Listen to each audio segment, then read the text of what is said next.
Hey, hello, and welcome to 2021. It's been already halfway through January. How mental is that?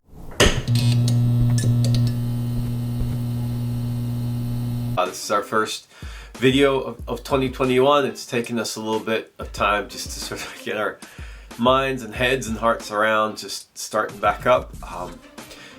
And I think that there's loads of reasons for that. 2020 was obviously a weird year, and 2021 hasn't exactly started great either, has it? So, and that's what I was sort of thinking a little bit about today, was the fact that it's just taken a little bit of time to just get going. It feels like with the lockdown and with all the mental stuff that's going on all over the world, it's just hard, and it's just easy to let life happen. And that's why, like, we didn't get a video up last week because I just sort of like all of a sudden it was Friday and I hadn't done anything, and life was just, like you just sort of, so I was thinking about, and I think what I'm gonna do, and I'm gonna invite you to join me, is to pick a word for the year. And that's not like a thing where it's like, oh, let's, go running every day, or any sort of one of those like New Year's resolutions kind of things. It's more about having some focus for the year. And that can be a big thing or a little thing.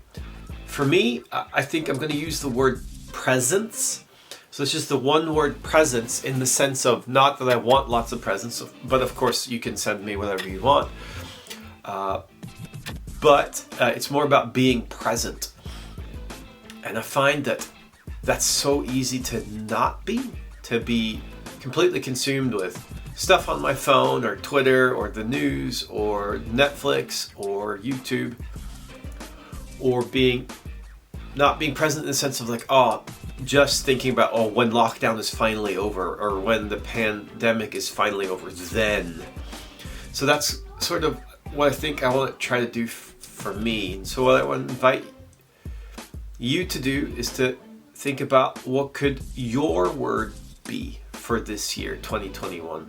My wife, a couple of years ago, she ended up picking the word share, just in general, as something that she struggled with. She wanted to be better at sharing with her friends and with her family about what was going on in life and how she was doing, and just sort of be a person who shares. So she ended up actually even tattooing it on her wrist, picture here somewhere, as a way to sort of remind her of that.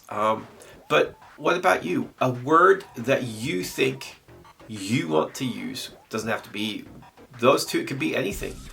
It could be joy. It could be focus. It could be whatever you want. It doesn't have to be something vague like that. It could be very specific if you want. But so I'm going to give you 10 seconds. I'm going to put a countdown timer on the actual video, so where you have 10 seconds to sort of, and if you need longer, pause it.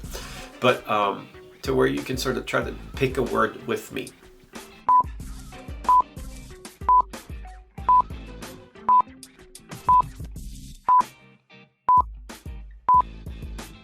All right, how was that? Did you pick a word? Was it hard? Was it easy? Did you think of a word in the 10 seconds? Did you have to pause it? Let us know in the comments below what your word was, what it felt like to do it, or if you're not comfortable doing it publicly, just send us a DM. We'd really love to hear it. I think what would be really cool is if we sort of together keep talking about this and sort of help each other to remember, because I think as a community we can do that. We can remind each other of being more sort of purposeful, and to not just let life sort of happen. It's so easy now, especially with the lockdown thing. And so I think, like, maybe don't get it tattooed, because I don't know, unless you're old enough and that's what you want to do. But that wasn't my point necessarily, to encourage anyone to get tattoos. But it was more like, how can we together as a community and individually remind each other? So maybe that means, like, get a post-it. Maybe that means, like what I'm going to do right now, I'm going to ask Siri to remind me every Saturday. So, hey Siri, can you set a reminder to be present every Saturday? Okay, added. Great, thank you. So that's, I'm going to get that reminder every Saturday now that I need to be present. And so maybe you can do the same. Maybe you can do a post-it. And it's interesting because, like, even in the Bible, God says to his people, the Jews, that they should sort of take the rules and the laws and the things that he'd written them into, and he uses the sort of language of binding them to your arms and to your heads. And so actually even still today we see that in some Jewish communities, and I'll show you a picture of what that physically actually looks like, is that they do that. And so there's something about doing something practical or putting up reminders. So it could just be a post-it on your bathroom mirror, could be something like a reminder on your phone, whatever it is, just that one word.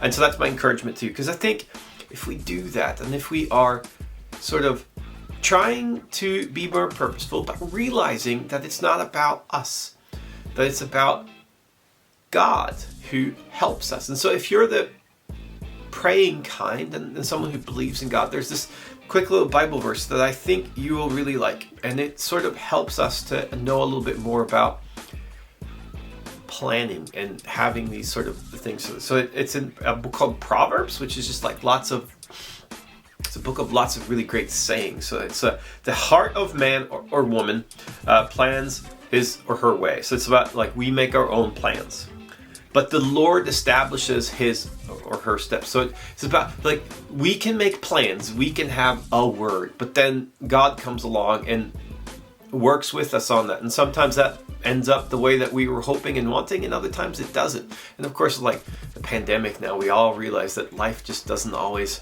happen the way that we'd hoped and planned. So it's about sort of saying, this are my hopes and my plans and my dreams, but realizing that sometimes God has other plans for us, and that's better. And he helps us and he guides us, and he's the one that actually establishes or makes the ways, which is really helpful. So to hold this kind of stuff kind of loosely, surrendering it to God, but realizing that God is there with us.